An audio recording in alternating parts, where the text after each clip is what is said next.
नमस्ते दोस्तों, आपका स्वागत है रहस्यमयी तथ्य में, जहां हम प्राचीन रहस्य, भूतहा कहानियां और अनोखी कहानियां आपके सामने लाते हैं।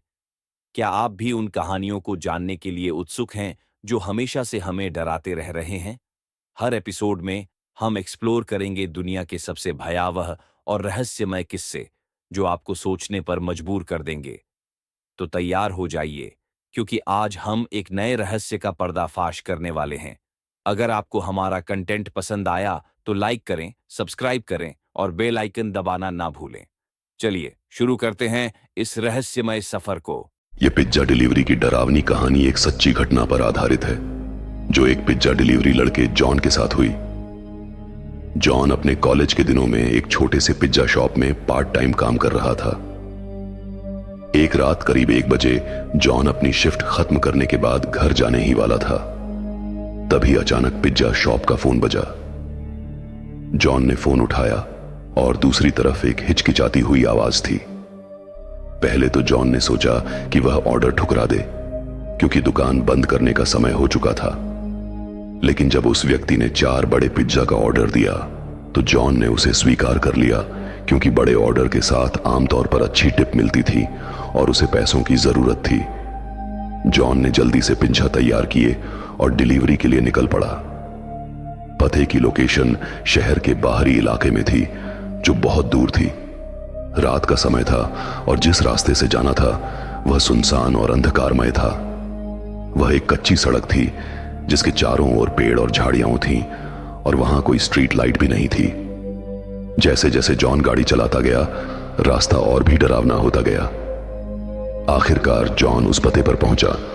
वह एक पुरानी और अजीब सी दिखने वाली हवेली थी, जो जंगल के बीचों बीच थी। हवेली में एक भी बल्ब जलता हुआ नहीं दिख रहा था। ऐसा लग रहा था कि वह जगह वर्षों से सुनसान है। जॉन घबरा गया, इसलिए उसने अपने मैनेजर को कॉल किया और पूरी स्थिति समझाई।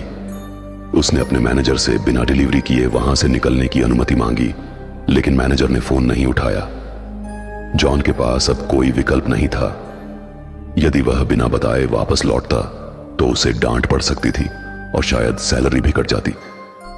आखिरकार उसने तय किया कि वह पिज्जा डिलीवर करेगा।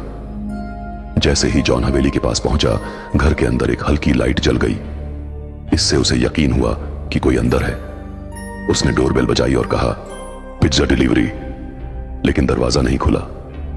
उसने दोबारा बेल बजाई और अंदर से किसी के कदमों की आवाज सुनी, लेकिन दरवाजा फिर भी नहीं खुला।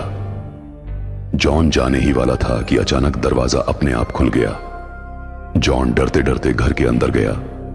हॉल में हल्की रोशनी थी, लेकिन वहां कोई भी नहीं था।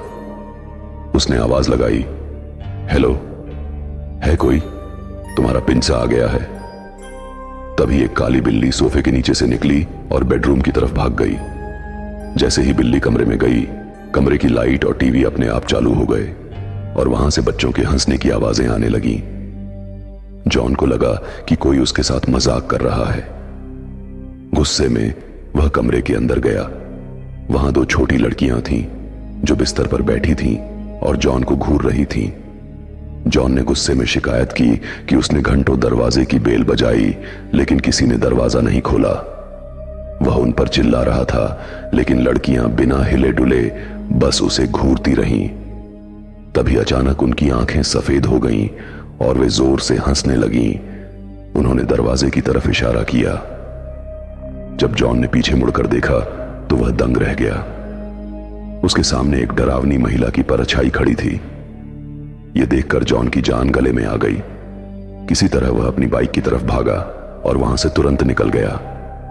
जब वह तेजी से बाइक चला रहा था, तो उसने देखा कि वही महिला और दोनों लड़कियां गेट के पास खड़ी थीं और उसे घूर रही थीं।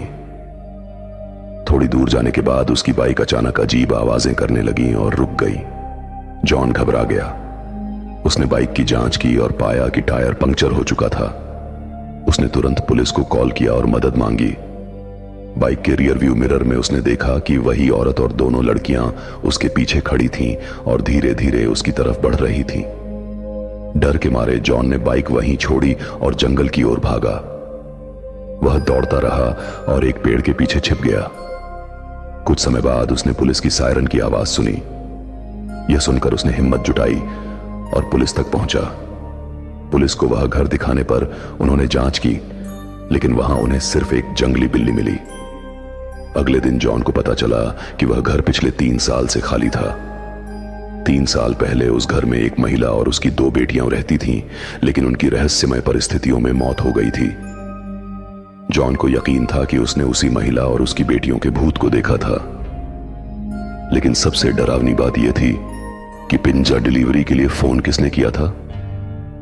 इस घटना के बाद जॉन ने पिंजा डिलीवरी का काम हमेशा के लिए छोड़ दिया, लेकिन उस रात की यादें आज भी उसे डराती हैं। अगर आपको यह कहानी पसंद आई तो रहस्यमय तथ्य को सब्सक्राइब करें और हर हफ्ते ऐसी रहस्यमयी कहानियां देखें।